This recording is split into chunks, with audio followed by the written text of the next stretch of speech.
تو terrorist is a terrorist, یہ paid terrorist ہے.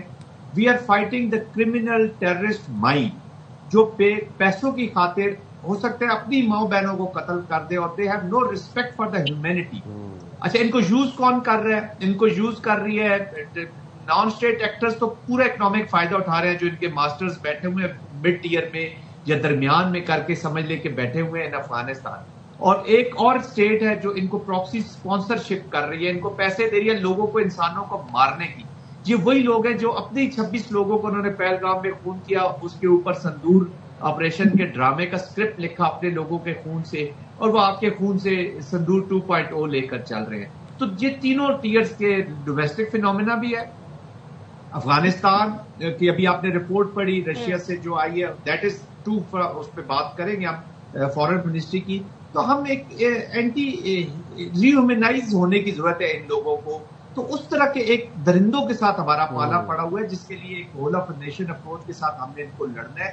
اور ان کو خدا رکھ نہ کسی مذہب سے جوڑے, نہ ان کو کسی گروپ سے جوڑے, نہ ان کو کسی ثقافت سے جوڑے. They have nothing to do. یہ اینٹی ہیومن اللہ تعالیٰ نے ان پہ ان کے وہ دل اور دماغ اور یہ چیزیں بند کر دی ہیں. We have to fight them very serious. Saeed Muhammad Ali صاحب, میں وزارت خارجہ جو روس کی ہے اس کی رپورٹ کی طرف بھی آنا چاہوں گی. دوسرے یہ کہ ان کے پاس دہشت گردوں کے پاس کوارڈ کاپٹر بھی آ رہے ہیں. اب سوال یہاں پر یہ اٹھتا ہے, ہمیں پتا ہے نان اسٹیٹ ایکٹر ہیں, فنڈنگ بھی ہو رہی ہے, سب کچھ ہو رہا ہے, لیکن یہ کہاں سے انہیں فراہم کیا جا رہا ہے؟ دوسرے مزید کیا ہمیں کتنی ٹیلنگ ہے یہ رشین رپورٹ؟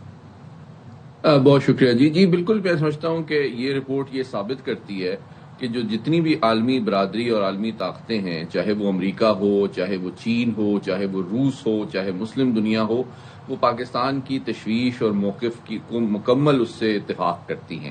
اور بھارت کے وزیر اعظم مودی نے جس طرح کے وعدہ کیا تھا کہ جناب ابھی ان کا آپریشن سندور ختم نہیں ہوا ہے, تو روایتی اعتبار سے تو ظاہری بات ہے پاکستان کے کامیاب بنیاد المرصوص آپریشن کے بعد ان کی روایتی سطح پہ پاکستان سے پنجہ آزمائی کی تو ہمت نہیں ہے.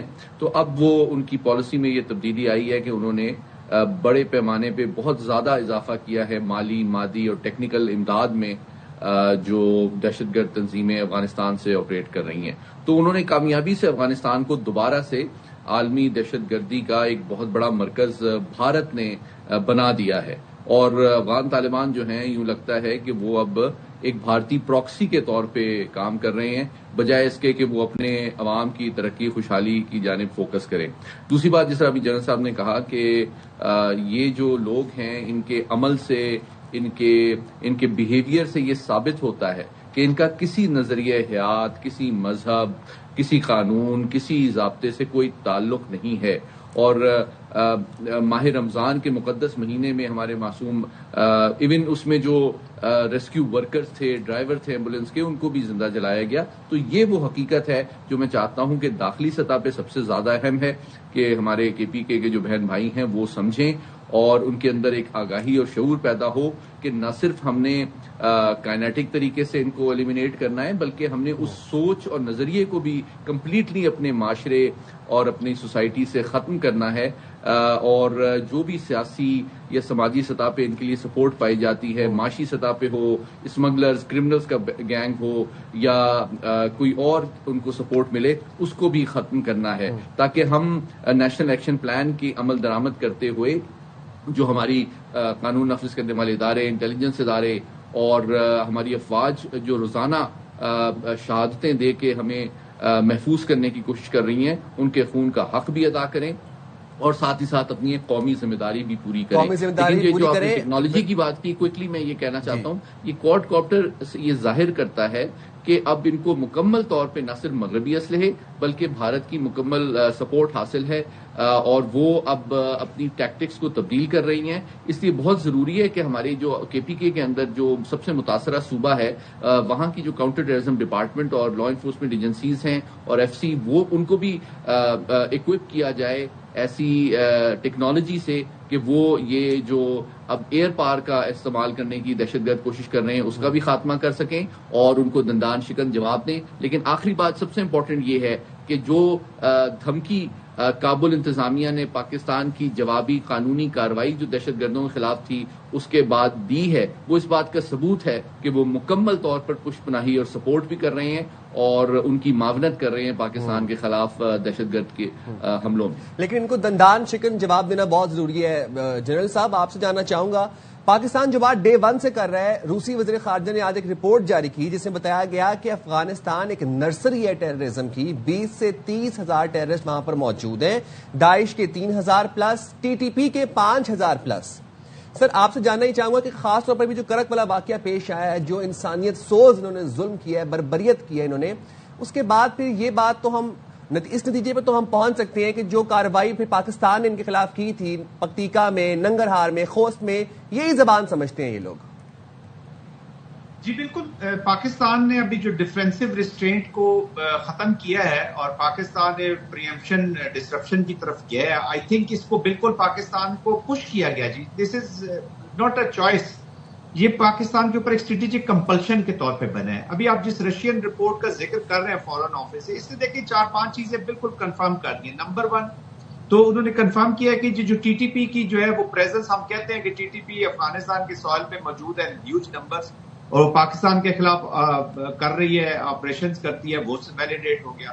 جو کراس بارڈر ٹیررزم ہے وہ اس رپورٹ کے تھرو ویلیڈیٹ ہو گیا، جو پاکستان ہمیشہ اٹس نو مور ایک الزام نہیں ہے پاکستان کی طرف سے، دیٹ از دا فیکٹ جس کو پاکستان فیس کر رہا ہے. پھر ایک اور چیز یہ رپورٹ ثابت کرتی ہے کہ کابل کا کوئی کنٹرول نہیں ہے دیر پارٹنر ٹو دیز گروپس.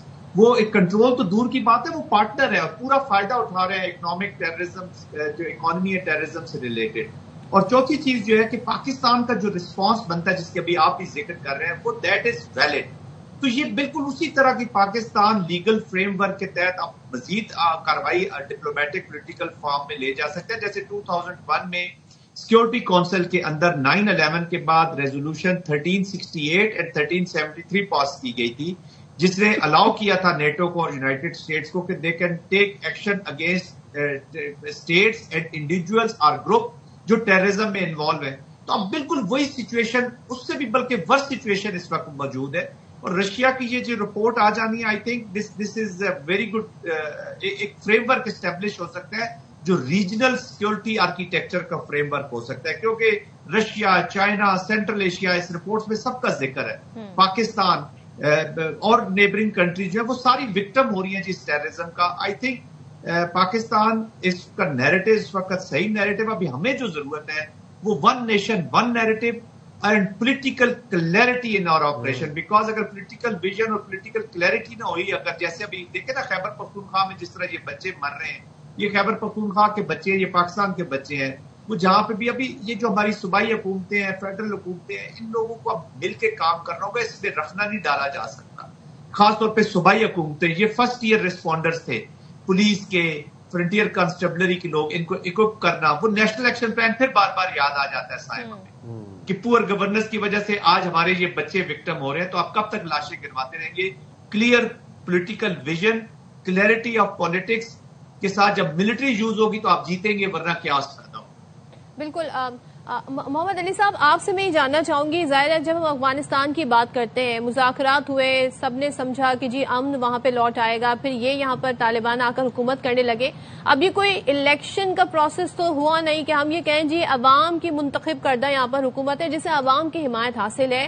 یہاں تو بھائی بیٹھ کر پورا دہشت گردی کا ایک نہیں کئی نیٹ ورک چلائے جا رہے ہیں. یہ رشین رپورٹ جو ہمیں بتاتی ہے کتنا امپورٹنٹ ہے ان ملکوں کو آن بورڈ لینا، کیونکہ اقوام متحدہ سمیت دنیا کے اور جو ایسے پلیٹ فارم ہیں وہ اس بات کو مانتے تو ہیں کہ افغانستان دہشت گردی کا گڑھ ہے، مگر وہ کر کچھ نہیں رہے. اب اس میں ہمارا اور ہمارے خطے کے جو دیگر ممالک ہیں ان کا کیا رول بنتا ہے؟ دیکھیے، سب سے بڑی بات یہ ہے کہ میں آپ سے متفق ہوں کہ دیکھیں وہاں جو بدقسمتی سے 4 کروڑ افغان عوام کے اوپر جو حکومت براجمان ہے کابل میں، وہ کوئی ان کی نمائندہ تو نہیں ہے، منتخب تو نہیں ہے، بلکہ وہ ایک مسلح گروہ ہے جو کہ اپنے اسلحے اور تشدد کی بنیاد پر افغان سرزمین پر قابض ہے، اور پچھلے 3 سال میں انہوں نے ثابت کیا ہے کہ بدستور وہ ایک مسلح تنظیم کے طور پہ ہی کام کر رہے ہیں، اور عالمی اور علاقائی دہشت گرد تنظیموں کو اپنے جھنڈے کے تحت جمع کر رہے ہیں تاکہ وہ عالمی اور علاقائی سلامتی کو متاثر کر سکیں۔ تو بہت ضروری ہے کہ محمد علی صاحب اس طرف میں آؤں گی۔ اس وقت ہمیں جوائن کیا ہے علامہ طاہر اشرفی صاحب نے، ان سے ان کا موقف جاننا ضروری ہے، کیونکہ جس طریقے سے ہم دیکھ رہے ہیں رمضان المبارک کے بابرکت مہینے میں، ماہ سیام کے اس مہینے میں یہ گھناؤنا کام کیا گیا، اور تو اور جنگوں میں بھی ہم دیکھتے ہیں کچھ اصول ہوتے ہیں، خاص طور پہ آپ ان سے ہی لڑائی کرتے ہیں جن سے آپ کی کامبیٹ ہوتی ہے، لیکن یہاں پر ہم نے دیکھا جس طریقے سے ایمبولینس کو جلایا گیا، ڈرائیور کو بھی وہ بھی جھلس گیا ہے، جس طریقے سے بربریت، تو پھر اس کی سوشل میڈیا پر وائرل کی گئی ویڈیو بنا کر۔ علامہ طاہر اشرفی صاحب، اس ماہ مبارک میں جس طریقے سے بربریت افغانستان کی طرف سے ہو رہی ہے، ان کے دہشت گردی کے نیٹ ورک وہاں پہ جس طریقے سے در اندازی کر کے کر رہے ہیں، کیا کہیے گا آپ؟ کیا اسلام کی روح سے کس طریقے سے آپ انہیں کہہ سکتے ہیں کہ یہ عمل ان کا کسی بھی طریقے سے اس زمرے میں آتا ہے، قابل مذمت ہے؟ کس طرح اس کو ڈیفائن کیا جائے جس بربریت کا مظاہرہ انہوں نے کیا ہے؟ بسم اللہ الرحمن الرحیم، نحمدہ ونصلی ونسلم علی رسولہ الکریم۔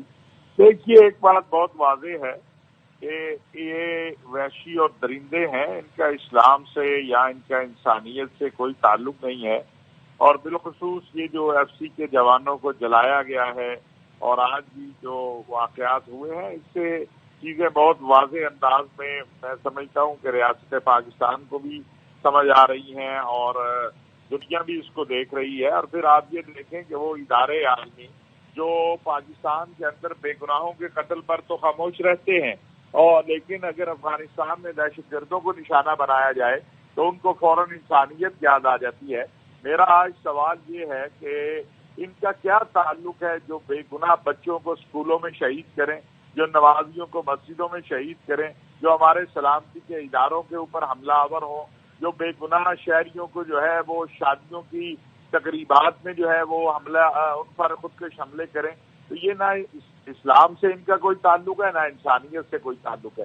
اب معاملہ یہ ہے کہ ان کی سرپرستی اور ان کی جو سہولت کاری افغانستان سے ہو رہی ہے، تو میں نے پاکستان علماء کونسل کی طرف سے آج ہم نے افغانستان کے جو سربراہ ہیں ملا ہیبت اللہ صاحب، افغان عبوری حکومت کے، ان کو کہا ہے کہ آپ آئیے، آپ دنیا اسلام کے 10 15 20 علماء کے نام دیجیے اور بیٹھیے کہ کیا یہ جو کچھ آپ کی سرپرستی میں ہو رہا ہے، یا جن کو آپ نے پناہیں دی ہوئی ہیں، وہ پاکستان کے اندر بے گناہ مسلمانوں کو رمضان جیسے مقدس مہینے میں قتل عام جن کا کر رہے ہیں، کیا یہ شریعت کے مطابق ہے، کیا یہ اسلام کے مطابق ہے؟ اور پھر ہمیں نظر آ رہا ہے کہ یہ سارا کچھ ہندوستان اور پاکستان اور اسلام دشمن قوتوں کا جو ایک اتحاد ہے، جو اب اسرائیل اور ہندوستان کے اتحاد میں بدل رہا ہے، اور اس کی پشت پناہی جو ہے یہ ان خوارج کی وہ سارے گروہ اور حکومتیں کر رہی ہیں۔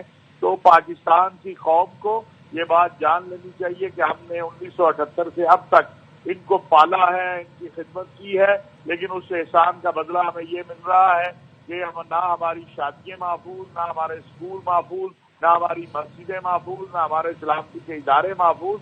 اور جب تک ہم کلیئر ہو کے یہ جو پاکستان کے اندر بھی ان کے سہولت کار ہے، جو اف اینڈ بٹ کرتے ہیں، جو ان کے لیے راستے تلاش کرتے ہیں، میرا آج ان سے بھی سوال ہے کہ کیا شریعت اسلامیہ نے منع نہیں کیا ہے کہ انسانوں کی لاشوں کو نہ جلایا جائے؟ قرآن نے جو تعظیم دی ہے، اسلام نے جو تعظیم دی ہے انسانوں کو، کیا یہ جو کچھ کوہاٹ میں ہوا ہے یا بنو میں ہوا ہے یا ڈیرہ اسماعیل خان میں ہوا ہے یا اسلام آباد میں ہوا ہے، کیا اس کی اجازت کوئی دین دیتا ہے یا کوئی اس کی اجازت انسانیت دیتی ہے؟ یہاں اب بھی اگر کسی کے ذہن میں یہ ہے کہ وہ بہت جو ہے اسلام کے یا پاکستانیوں کے خیرخواہ ہیں، تو وہ پاکستانی پاسپورٹ چھوڑے اور افغانستان چلا جائے۔ یہ ایک جنگ ہے جو عالم کفر کی سرپرستی میں افغانستان سہولت کار بن کر فتنہ خوارج اور فتنہ ہندوستان نے پاکستان پر مسلط کی ہے، اور اگر اس جنگ کو جنگ سمجھ کے نہیں لڑا جائے گا اور پھر کوئی راستہ اف اینڈ بٹ کے ساتھ نکالنے کی کوشش کی جائے گی، اور ان کے جو پاکستان کے اندر سہولت کار ہیں یا باہر سہولت کار ہیں وہ ایک بار پھر پاکستان کو نئے امتحان میں ڈالنا چاہیں گے، تو پھر اس خطے میں امن کبھی نہیں آ سکے گا۔ کتنی اور لاشیں ہم نے اٹھانی ہیں، کتنے اور لوگ 2000 سے زیادہ صرف نمازی شہید کیے ہیں ان ظالموں نے. اور اب یہ ہمارے سلامتی کے اداروں کے جو وہاں لوکل لوگ ہیں ان غریبوں کے اوپر جو حملہ کر کے ان کی لاشوں تک کو جلا دیا, تو یہ کون سی انسانیت ہے یا اسلام ہے؟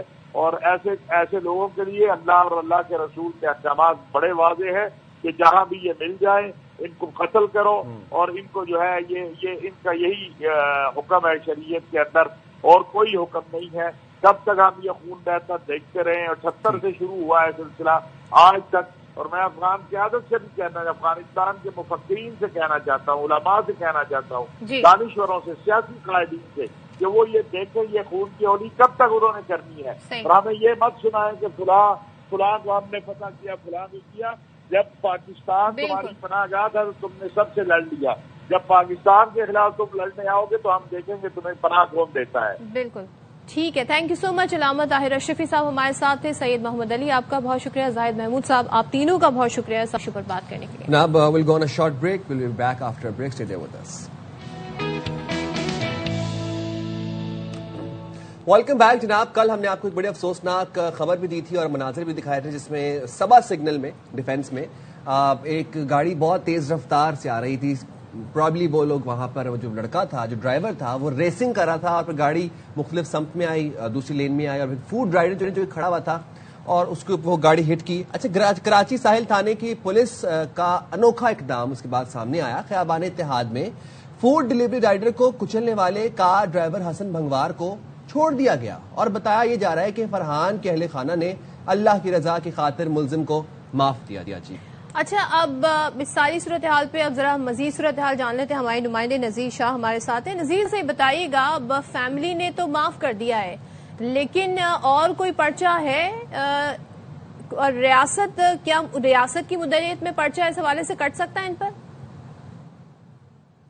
دیکھیں, کراچی میں جس طرح ہم نے اس سے قبل باثر لوگوں کی جانب سے ہٹ اینڈ رن کے یا ہٹ اینڈ رن کے بعد کارٹ کے جو کیسز دیکھے ہیں تو ان میں ہمیں شروع میں یہ اندازہ ہو جاتا ہے کہ اس کیس میں کچھ بھی نہیں ہونا, اس باثر شخص نے باہر نکل جانا ہے. اور اس کیس میں بھی ہمارا اندازہ یہی تھا اور آخر وہی ہوا. سب سے پہلے ہمیں کئی گھنٹے تک, کم سے کم 16 گھنٹے تک گمراہ رکھا گیا کیونکہ جس وقت یہ حادثہ پیش آیا, جس وقت اس فرحان کو اسپاٹ سے کرائم سین سے کلفٹن کے اسپتال منتقل کیا گیا نجی, اسی وقت اس کار ڈرائیور جس کا نام اب بتایا پولیس نے حسن بنگوار, اس کو بھی اسی وقت دونوں کو ایک ساتھ اسپتال منتقل کیا گیا تھا. لیکن اس کے بعد اس کو تو وہیں زیر علاج رکھا گیا لیکن فرحان کو جنہیں اسپتال منتقل کر دیا گیا جس کے بعد اس کی ڈیتھ ہو گئی. اور پولیس کی جانب سے کئی گھنٹے تک یہ نہیں بتایا گیا کہ اس کار کا ڈرائیور ان کے پاس زیر حراست ہے اور اس دوران مبینہ طور پر ڈیل ہوتی رہی. کتنے میں ڈیل ہوئی ہے ہم نے پولیس سے کافی جاننے کی کوشش کی, ہمیں نہیں پتا چلا, لیکن ہم نے وہ دستاویزات حاصل کر لی جس کے اندر حسن کا بیان بھی موجود ہے, گلزمان جو متوفی فرحان اس کے والد ان کا بیان بھی موجود ہے, ضمانت نامہ موجود ہے جس کے اندر لکھا ہوا ہے کہ حسن کے والد اصغر علی بنگوار جو سردار اکبر علی خان بنگوار کے بیٹے, اور ان کی جانب سے ضمانت دی گئی کہ حسن کو یہ پر اپنے ہمراہ لے کر جا رہے, کوئی اس کے اوپر کیس نہیں ہوا. اگر ہم نے کراچی میں درجنوں بلکہ سینکڑوں کیسز میں دیکھا ہے کہ اگر کوئی بس بھی کسی کو ہٹ کر کے چل جاتی ہے, ڈمپر بھی, تو سیکشن آفیسر ٹریفک کا اس کی مدیت میں مقدمہ درج ہوتا ہے. ٹریفک پولیس کے علاوہ پولیس والے بھی اپنی مدیت میں آپ ہی ہمیں بتا رہے تھے نذیر کہ پولیس یہ کہہ رہی ہے کہ جب تک اس کے ورثاء نہیں آئیں گے پرچہ نہیں کٹے گا. مجھے ایک بات بتائیں, کیا تدفین سے پہلے ہی یہ صلح ہو گئی, صلح نامہ یہ طے آ گیا, یہ پورا جو ہمارے سامنے منظر آ رہا ہے یہ طے ہو گیا تھا تدفین سے پہلے, ورنہ تو ورثاء ہی نہیں مل رہے تھے پولیس کو؟ تو بالکل ایسا ہی ہے. یہ کل صبح سے لے کے جو شام تک کا وقت تھا جب تک پولیس نے سب کو اندھیرے میں رکھا ہوا تھا کہ ان کے ابھی تک وہ ٹریٹمنٹ چل رہا ہے جبکہ وہ جاباگ ہو چکا تھا. یہ خبر بھی دیر سے بتائی گئی ہے کہ یہ فرحان جو ہے وہ جاباگ ہو چکا ہے. ان بٹوین جو ہے ان کا آپس میں راضی نامہ چل رہا تھا کیونکہ اس جو جس کا حادثہ ہوا ہے اس کا گھر بھی قریب تھا, اس کے والد, اس کے چچا اور دیگر بھی آ گئے تھے.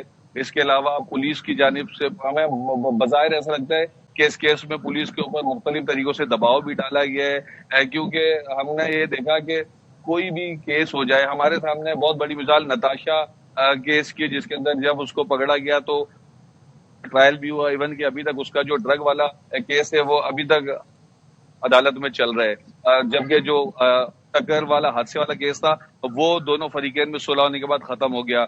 تو یہاں پر جو صلح نامہ جو ہوا اس کو بہت زیادہ ایک راز میں رکھا گیا، بڑا اس کیس کو پراسرار بنایا گیا. اس کے اندر پولیس کی جانب سے جس طرح میڈیا کو دور رکھا گیا اس پورے کیس سے، یہاں پر ایک شبہ پیدا ہوتا ہے کہ کیا وجہ تھی، کیوں آخر میڈیا کو دور رکھا گیا. پولیس کی جانب سے یہ بتایا گیا کہ وہ تدفین کر کے واپس آئیں گے تو وہ مقدمہ درج کروائیں گے، جبکہ آج ہمیں یہ پتہ چلا ہے کہ وہ تدفین کر کے آئیں گے تو وہ پراپر ایک صلح نامہ ہوگا تاکہ کل کو وہ کوئی کیس ان کے خلاف درج نہ کرا سکیں. اور یہ جو فرحان اس کے والد بلاول کل کو جو ہے وہ مزید کوئی کیسز نہ درج ہو سکیں. بہت شکریہ نذیر شاہ، آپ ہمیں ایڈ کر رہے تھے. I just want to add something. دیکھیں ہمارے سامنے ویڈیو ہے اور یہ ویڈیو آپ کو بتا رہی ہے کہ کس طریقے سے وہ گاڑی تیز رفتاری میں آ رہی ہے اور پھر وہ آتی بھی رانگ وے میں ہے، اور یہ جو رائڈر ہے اس کے اوپر ویڈیو ہم نے دیکھا کہ وہ گاڑی چڑھ دوڑتی ہے.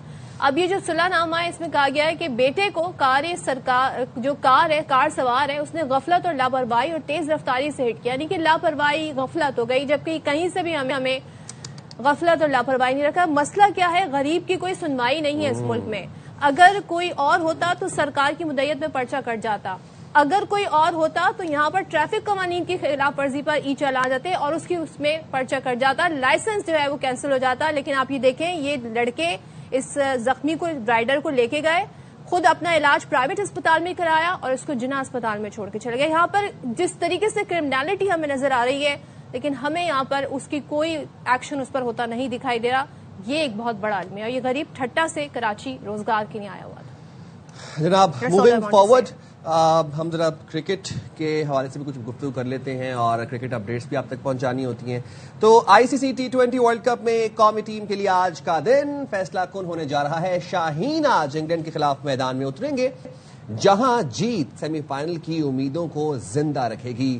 ٹیم جناب پولی کیلے انٹرنیشنل کرکٹ اسٹیڈیم میں 3 گھنٹے کا بھرپور پریکٹس سیشن کر چکی ہے جس میں بیٹنگ، بولنگ اور فیلڈنگ پر خصوصی توجہ دی گئی ہے. اعداد و شمار قومی ٹیم کے لیے چیلنجنگ ہے کیونکہ دونوں ٹیموں کے آخری 5 T20 مقابلوں میں کامیابی انگلینڈ کے حصے میں آئی ہے اور دوسری جانب نیوزی لینڈ کے خلاف پاکستان کا میچ بارش کے باعث منسوخ ہو گیا تھا جیسے آپ کو بتایا بھی تھا اور دونوں ٹیموں کو 1-1 پوائنٹ ملا تھا. اچھا جی، اب 2 تبدیلیوں کا امکان ہے. اب دیکھتے ہیں جناب آج کے میچ سے نکلیں تو پھر ہم اگلے میچ کی بات کریں گے. ہمارے ساتھ موجود ہیں باسط علی صاحب. تھینک یو سو مچ آپ کا. کامر اکمل صاحب، آپ دونوں کا شکریہ. باسط صاحب کیا تیاری ہے ہماری، ذرا یہ بتائیں. پریکٹس کی ہے ٹیم نے جم کر اور انگلینڈ کے خلاف ویسے چیلنجنگ سٹیٹس بتائیں سائم نے، بٹ سٹل اس وقت جو انگلینڈ کی پوزیشن ہے اس کو دیکھتے ہوئے ہماری ٹیم کی کیا پوزیشن ہے؟ سائم کو آج بتانے کی ضرورت نہیں، آج پرفارمنس دینے کی ضرورت ہے. ایک سائم یہاں بیٹھے ہیں، ایک سائم وہاں پہ. تو سائم کی پرفارمنس بہت زیادہ کاؤنٹ کرے گی بیٹنگ میں، بالنگ میں نہیں.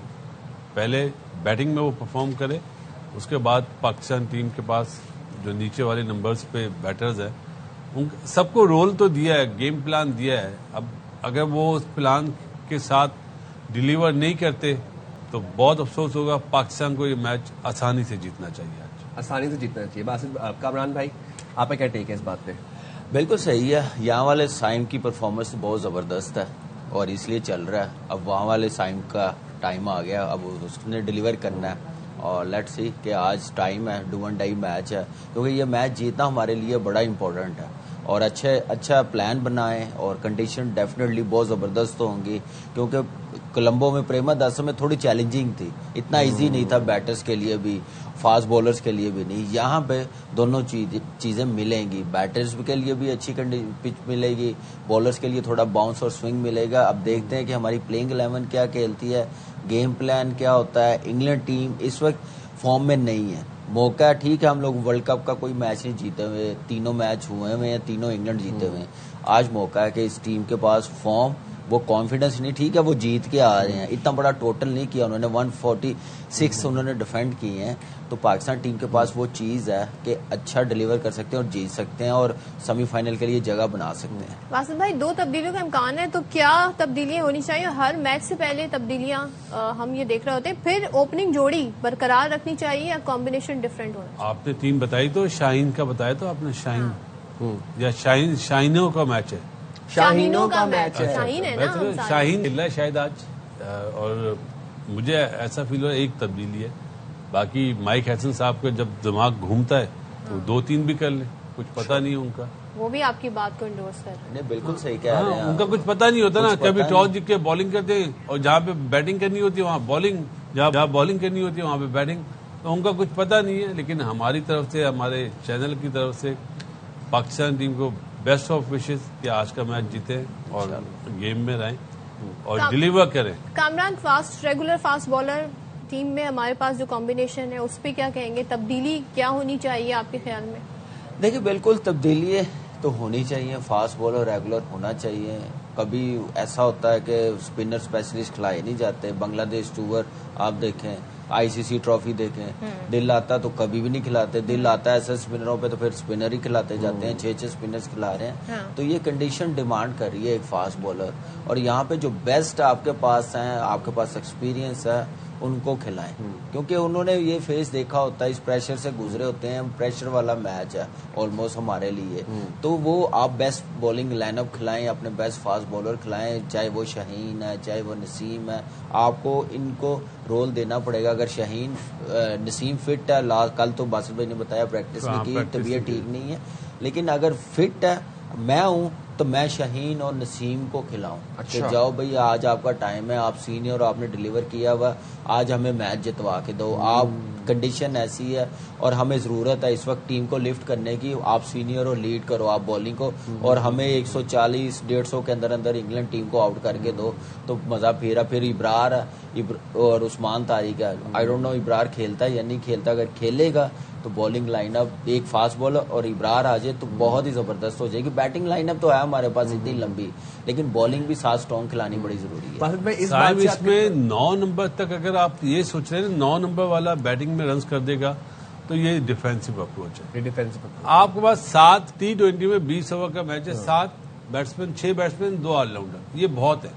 اگر آپ 9 پہ سوچ رہے ہیں فہیم، 10 پہ شاہین، یہ جاتی ہے. اچھا اب ٹاس جیت کے بیٹنگ کرنی چاہیے، بیٹنگ کا فیصلہ کرنا چاہیے. کامل بھائی آپ کیا کہتے ہیں؟ بالکل 100%. کیونکہ ہماری ٹیم کو کانفیڈنس یہ ہے، کیونکہ انڈیا کے ساتھ جو ڈیسیژن لیا تھا نا وہ اتنا اچھا نہیں تھا. ہماری ٹیم کو نہیں سوٹ کرتا تھا پہلے بالنگ کرتے ہوئے. آپ کی بیٹنگ فارم میں ہونا اچھی ہو تو پھر آپ چانس لے سکتے ہیں. آپ کی بیٹنگ فارم میں نہیں ہے، بالنگ اسٹرانگ ہے آپ کے پاس، تو پھر آپ بالنگ پہ دیکھتے ہیں نا کہ بالنگ ہمیں ڈیفینڈ کر کے دیں. تو مجھے لگ رہا ہے کہ ٹاس جیت کے بیٹنگ کی کرنی ہمیں اسکور کتنا کرنا چاہیے اگر ہم پہلے کھیلتے ہیں تو آئیڈیلی؟ بھائی پچ کا نہیں پتا، سب یہی کہیں گے فریش پچ ہے.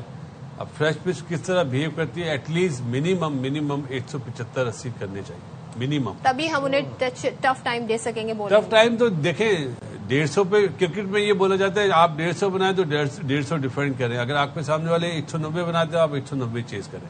کرکٹ یہ ہے، ہم امپلیمنٹ کس طرح کرتے ہیں یہ دیکھنا ہوگا. بالکل آپ کیا کہیں گے؟ بالکل ایسے ہی ہے. اگر گیم سے 180-185 آپ کر لیں گے نا انگلینڈ ٹیم پہ اتنا پریشر آ جائے گا وہ میچ سے بالکل ہی باہر ہو جائے. ٹھیک ہے، Let's hope for the best. آپ کی کیا سوچ ہے ویسے؟ بالکل جو آپ نے کہا میری بھی وہی سوچ ہے. تھینک یو جی. ہم جائیں گے جناب ایک چھوٹی بریک پہ، حاضر ہوں گے بریک کے بعد. Stay there with us. Welcome back جناب. اور ذرا سیاسی منظر نامے پہ کچھ نظر ڈال لیتے ہیں. تو گورنر سندھ کامران ٹھسوری کا استعفی مانگنے پر MQM پاکستان کے رہنما فاروق ستار کا جوابی وار. فاروق ستار نے صدر مملکت آصف علی زرداری کا استعفی مانگ لیا. فاروق ستار صاحب نے کہا کہ پیپلز پارٹی سے MQM کا ایک عہدہ برداشت نہیں ہو رہا. مردوں کی طرح میدان میں مقابلہ کرو. پیپلز پارٹی نے 18 سال کے دوران کراچی والوں سے جینے کا حق چھین لیا. گل پلازا پیپلز پارٹی کے 18 سالہ حکمرانی کا قبرستان بنے گا. اچھا جی، اب یہ تمام تر جو صورتحال ہے اب ہم یہ دیکھ رہے ہیں اس سلسلہ سینٹ تک جا پہنچا ہے اور پھر قومی اسمبلی تک بھی جا پہنچا ہے. سینیٹر شہری رحمان کہتی ہیں کہ سندھ سے متعلق بیک ڈور سیاست کی جاتی ہے، ہمیں مزاحمتی اور مذمتی سیاست بھی کرنی آتی ہے. سندھ کی تقسیم کی بات آئین اور جمہوریت کے خلاف ہے. پیپلز پارٹی رہنما شازیہ مری نے کہا کہ غیر ذمہ دارانہ بیانات قومی ہم آہنگی اور استحکام کے لیے خطرہ ہیں. حکومت کو وزراء کے رویے پر اپنا موقف واضح کرنا ہوگا. کوئی ظاہر ہے MQM کے جو یہ وزراء ہیں اس میں سے 2 جو پریس کانفرنس کرتے ہیں 2 تو وفاقی وزیر بھی ہیں. خالد مقبول صدیقی صاحب اور مصطفیٰ کمال صاحب. جناب موونگ فارورڈ آپ کو ذرا بھی بتا دیں کراچی کی سیاست کے حوالے سے ہم بات کر ہی رہے ہیں تو کراچی کے معاملات پر chairman people's party Bilawal Bhutto صاحب جو ہیں وہ زیادہ سرگرم نظر آ رہے ہیں ہمیں آج کل. ایک ہی دن میں وزیر اعلیٰ صوبائی وزیر اطلاعات اور کراچی پولیس چیف سے ملاقات کی. انہوں نے وزیر اعلیٰ سندھ مراد علی شاہ نے بلاول بھٹو کو صوبے کی انتظامی اور سیاسی صورتحال پر بریفنگ دی. شرجیل میمن صاحب نے صوبے میں ٹرانسپورٹ منصوبوں سمیت محکمہ اطلاعات کی کارکردگی سے بھی ان کو آگاہ کیا. تو یہ جناب بلاول صاحب ہمیں سرگرم نظر آ رہے ہیں, کافی ایکٹیو نظر آ رہے ہیں. بات کر لیتے ہیں, ہمارے ساتھ موجود ہیں پیپلز پارٹی کی رہنما اور ممبر قومی اسمبلی شرمیلا فاروقی صاحبہ. Thank you so much Sharmila for joining us. سب سے پہلے تو یہ بتائیے گا, ہم نے بیچ میں بھی دیکھا اکثر و بیشتر ایسا ہوتا رہتا ہے, لیکن اب یہ سلسلہ بڑی تواتر کے ساتھ جاری ہے, جو پیپلز پارٹی اور ایم کیو ایم کے درمیان ایک ٹینشن کافی بڑھتی جا رہی ہے. یہاں تک معاملات کیوں پہنچے ہیں؟ اس وقت یاد ہے جب گل پلازا والا واقعہ ہوا تھا تو پریس کانفرنس کر کے وفاق کی بات کر دی تھی, وفاق کے انڈر دے دیں, خواجہ آصف نے بیان دے دیا تھا, لیکن اب یہ سلسلہ ہمیں لگ رہا ہے جیسے صدر کے استعفے تک بات پہنچ گئی ہے. یہاں تک کیوں پہنچ گئے معاملات؟ جی بہت شکریہ صدف. دیکھیے جی, جہاں تک کراچی کا تعلق ہے تو ایم کیو ایم کی سیاست کراچی سے شروع ہوتی ہے اور کراچی پہ ختم ہو جاتی ہے. کوئی ایسا کوئی مسئلہ ہو جائے کراچی میں یا کوئی سانحہ ہو جائے, اس کے اوپر ایم کیو ایم پیچھے نہیں ہٹتی سیاست کرنے سے. اور آپ نے دیکھا یہ گل پلازا کی جو ایک ٹریجڈی ہوئی ہے اس پہ ایم کیو ایم نے دل کھول کے سیاست کری. اس سے اگر ہم ماضی میں چلیں تو آپ کو یاد ہوگا کہ بلدیہ فیکٹری کا جو ایک بھیانک واقعہ ہوا, اور واقعہ کہ میں کیا کہوں گی, باقاعدہ آگ لگائی گئی اس فیکٹری کے اندر, اور پھر اس آگ بجھانے کے لیے جو فائر بریگیڈز آ رہی تھیں اور جو ریسکیو ٹیمز آ رہی تھیں ان کو بھی روکا گیا. اور یہ تاریخ کا حصہ ہے, وہ کس نے کیا میں نام نہیں لینا چاہتی, ہم سب جانتے ہیں. تو کوئی بھی کراچی کے اندر ایشو ہو تو اس کو ہائی لائٹ کرنے میں اور اس کے اوپر نیگیٹیوٹی پھیلانے میں ایم کیو ایم کا بہت اہم کردار ماضی میں رہا ہے, آج بھی اور رہے گا. کیونکہ اگر ایم کیو ایم کراچی پہ سیاست نہیں کرے گی تو ان کی سیاست ختم ہو جائے گی. اس وقت بھی کوئی سلسلہ اسی طریقے سے چل رہا ہے, اور یہ جو مطالبہ کیا جاتا ہے کہ کراچی کو الگ صوبہ بنا دیں, یہ ایم کیو ایم کی اس وقت کی خواہش ہے جب اس ایم کیو ایم کو الطاف حسین لیڈ کرتے تھے, اور وہی انگریڈینٹس اور وہی جو ڈی این اے نا آج بھی ان لوگوں میں موجود ہے. یہ کہتے تو ضرور ہیں کہ ان کا تعلق ختم ہو گیا الطاف حسین سے, لیکن ہے یہ اسی کے پیروکار. اب بات یہ ہے کہ اگر الگ صوبہ بننا ہے تو الگ صوبہ بننے کا ایک طریقہ کار آئین کے اندر درج ہے, اور یہ سب جانتے ہیں. ان میں سے اگر کسی نے آئین پڑھا ہے تو وہ جانتے ہیں. اس طرح نہیں ہوتا کہ کسی پلازا میں آگ لگے تو جی کراچی کو الگ صوبہ بنا دیں, سڑکیں نہیں بنی تو جی کراچی کو الگ صوبہ بنا دیں, یا کہیں پر کوئی پائپ لائن برسٹ ہو گئی تو کراچی کو الگ صوبہ بنا دیں. اس طرح نہیں ہوتا. آپ کی خواہشات اور ان چیزوں کے اوپر الگ صوبے نہیں بنتے. ایشوز میں مانتی ہوں کہ کراچی میں ہے جس طریقے سے دیگر اور شہروں میں بھی ہیں. 17 سال سے یہی ایشو ہیں, 17 سال سے حکومت کر رہے ہیں. پھر جب ہم دوسری طرف یہ دیکھتے ہیں کہ آپ کی پارٹی کے چیئرمین بلاول بھٹو صاحب ایک ہی دن میں وزیر اعلیٰ, صوبائی وزیر اطلاعات, کراچی پولیس چیف سے ملاقاتیں کرتے ہیں, کراچی کے معاملات میں ان کی دلچسپی بڑی اچانک ہم دیکھتے ہیں بڑھ جاتی ہے. اب پھر 3 مہینے کی یہ بھی خبریں آ رہی ہیں, ٹائم دیا گیا ہے کہ معاملات سدھاریں. تو کہیں نہ کہیں پرفارمنس اور گورننس کے ایشوز ہیں جس کی وجہ سے بلاول صاحب بھی اس طرح کی ہمیں ان کی سرگرمیاں نظر آ رہی ہیں. دیکھیے صدف, بلاول بھٹو زرداری صاحب پاکستان پیپلز پارٹی کے چیئرمین ہیں, اور وہ اپنے وزیر اعلیٰ سے اور اپنے وزراء سے ملاقاتیں کرتے ہیں اور اپڈیٹ لیتے ہیں اور پرفارمنس لیتے ہیں. This is his way of politics, اور یہی ہونا چاہیے کہ آپ اپنے وزراء کی پرفارمنس لیں. یہ کوئی نئی بات نہیں ہے, پہلی دفعہ نہیں مل رہے, وہ ماضی میں بھی ملتے رہے. اور جہاں تک کراچی کا تعلق ہے, کراچی پہ بلاول بھٹو زرداری صاحب کی خصوصی نظر ہوتی ہے. آپ نے دیکھا ہوگا کراچی کی بزنس کمیونٹی سے بھی وہ ملتے ہیں, کراچی کے اندر مختلف شاہراہوں کا بھی وہ دورہ کرتے ہیں, کراچی کے اندر جو انفلٹریشن پلانٹ ہے اس کا بھی دورہ کرتے ہیں. اور کراچی بالکل فوکس ہے, بیکاز شہر رگ ہے نا سندھ کی. اور اسی طریقے سے آپ دیکھیں کہ جو ریونیو کراچی جنریٹ کرتا ہے وہ پورے ملک میں جاتا ہے, سب سے زیادہ جنریٹ کرتا ہے.